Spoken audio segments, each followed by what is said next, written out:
Isang magandang araw mga kasari-sari ko dyan. Kumusta po kayo? Kumusta po ang inyong tindahan? Ang lahat ba ay maganda ang benta ngayong hapon na ito? Sana po lahat tayo ay pasulong. So ngayon, may tatapik si Ate Tintin na totoong makakatulong ito sa inyo lalo na po sa mga nangangailangan ng puhunan.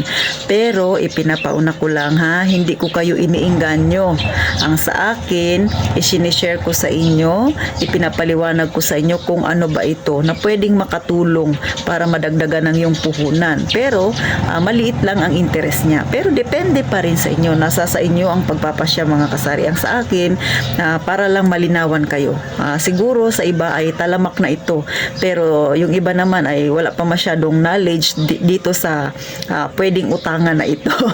Pero bago ako mag-umpisa dyan mga kasari, sana ay pahingi naman ang subscribe mo ha mga kasari. At saka syempre pa-like na rin ang aking video, at kung hindi ka busy sana po pa-share na rin. Dumami-dami pa tayo mga kasari. At thank you nga pala sa mga new subscriber ko na hindi rin atubiling i-subscribe si Ate Tintin, at sa mga laging sumusuporta sa aking video, laging nanonood. Thank you po ng marami. Hindi nyo lang alam kung gaano ako kakasaya kapag nakikita ko na nakakapag-share ako sa inyo ng aking maliit na kaalaman na alam ko pagdating ng panahon mapapakinabangan ng iba dyan na pag dumating sila sa ganong sitwasyon mga kasari.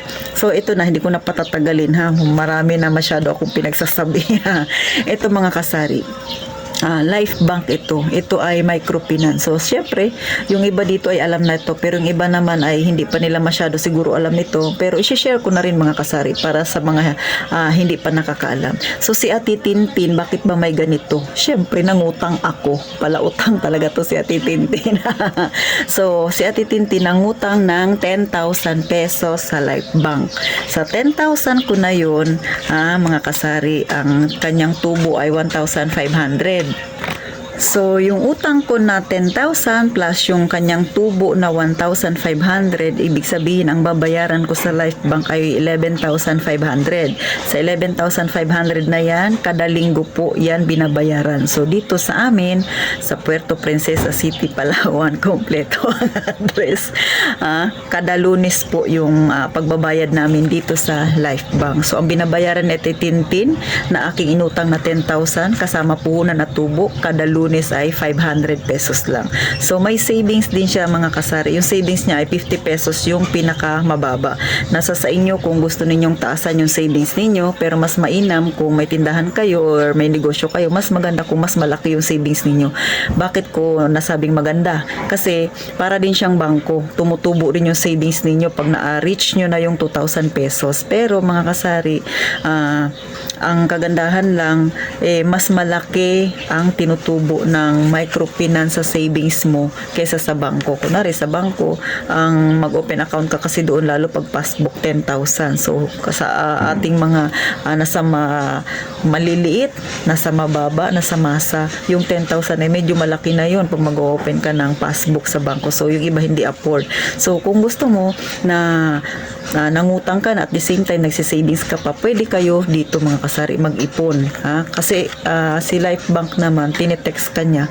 Kunwari, nagbayad ka ng utang mo na kung 10,000 yung kinuha mo, magbabayad ka ng 500. Tapos yung savings mo, ite-text niya rin sa'yo kung magkano na yung iyong savings. So, ganun po si Life Bank. Maliban pa dito na may hawak ang booklet nila, tinitext ka rin nila ukol doon.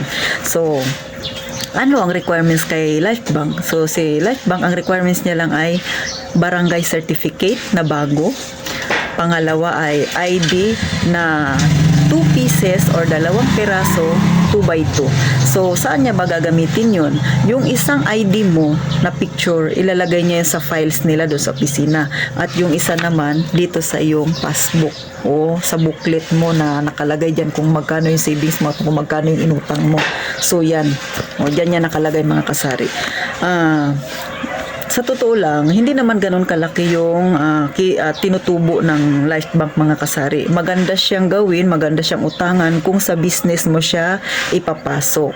Ulit, maganda ang Life Bank o kahit anong microfinance kung yung pera na uutangin mo ipapasok mo sa business. Kasi nga, hindi naman siya ganun kabigat. Katulad sa akin, 500 pesos lang ang binabayaran ko kada Lunes. So, hindi na ako nag-iisip na may iba pa yung tubo. Hindi na. Yun na yun siya.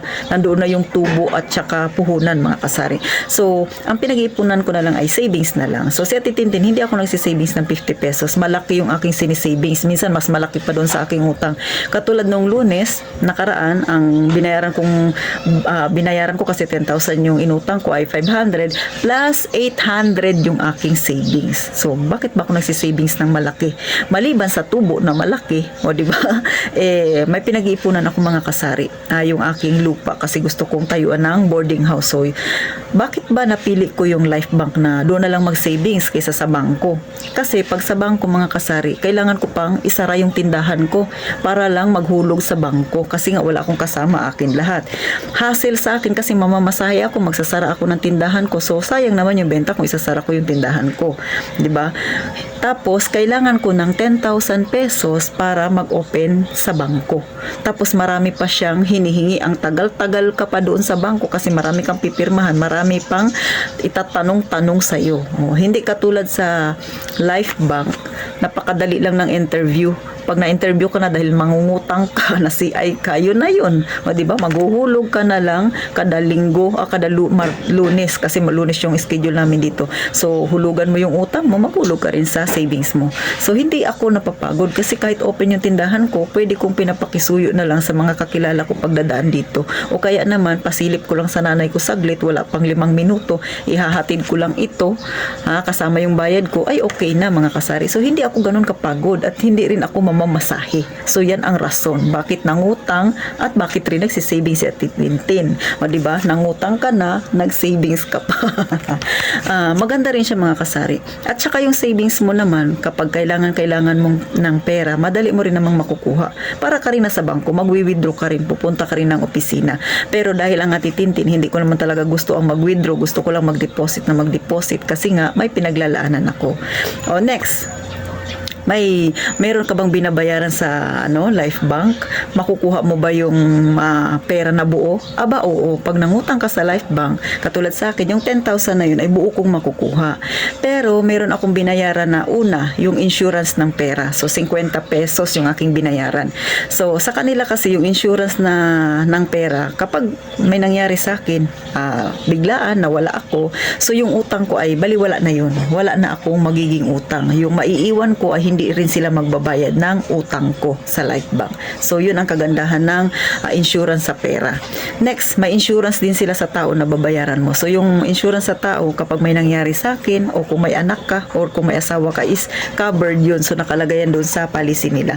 So, itanong nyo na lang dyan sa inyo kung gusto mong sumali dito sa Life Bank na ito. Sa akin ay sinasummary ko lang kung ano yung ibang mga policy nila.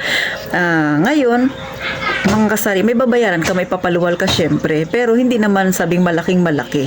Ang insurance naman sa pera ay depende yan sa hihiramin mo. Katulad sa akin, 10,000 yung hiniram ko. So, ang insurance ng pera kada 1,000 ay 5 pesos. Kung naisip mo na 5,000 lang ang kailangan mo, 5,000 lang hihiramin mo, so 25 pesos lang ang insurance ng pera, mga kasari. So, ganun lang siya mga kasari. So, paano? Sana kahit paano, naliwanagan kayo, na-summarize ko yung yung mga pinagagawa ko. Palautang kasi ito si Ate Tintin, di ba? Sana kahit paano nagka-idea kayo mga kasari. Ulit, hindi ko kayo iniingganyo na mangutang dito sa Life Bank. Ang akin, sinishare ko lang sa inyo yung aking inutangan. Baka meron din dyan sa inyo at kailangan mo ng pera, gusto mong mangutang, why not dito, di ba? Ito ay may mga kaparehas din ng mga microfinance, may card, ang kagandahan lang kasi sa ganito mga kasari, dito sa Life Bank ay individual. So hindi mo kailangan na yung sa iba kasing pautangan ay grupo. Pag hindi nakabayad yung isa mong kasama, kailangan pag amut-amutan ninyo, di ba? Ganun. Ay, ako ayoko ng ganun. Gusto ko individual kasi ayokong pakialaman yung problema ng iba. Gusto ko problema ko lang.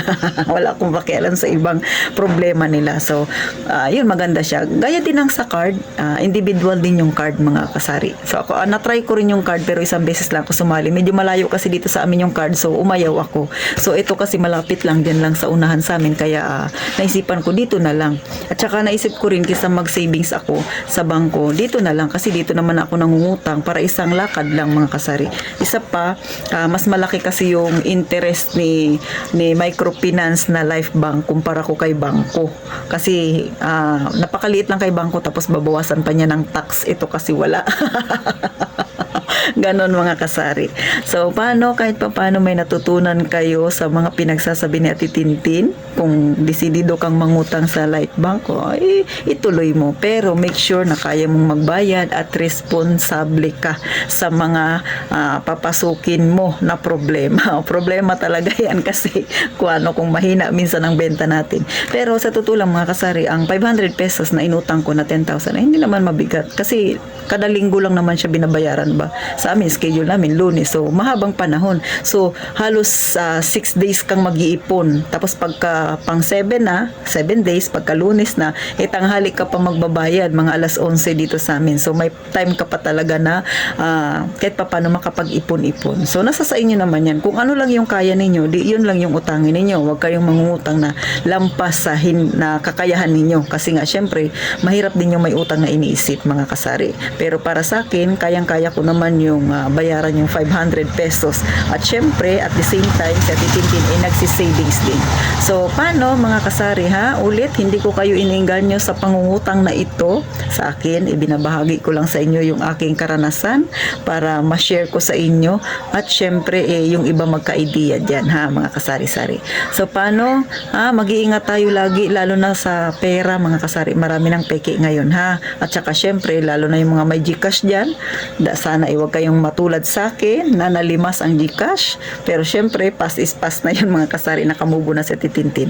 So paano mga kasari, mag-iingat tayong lahat palagi.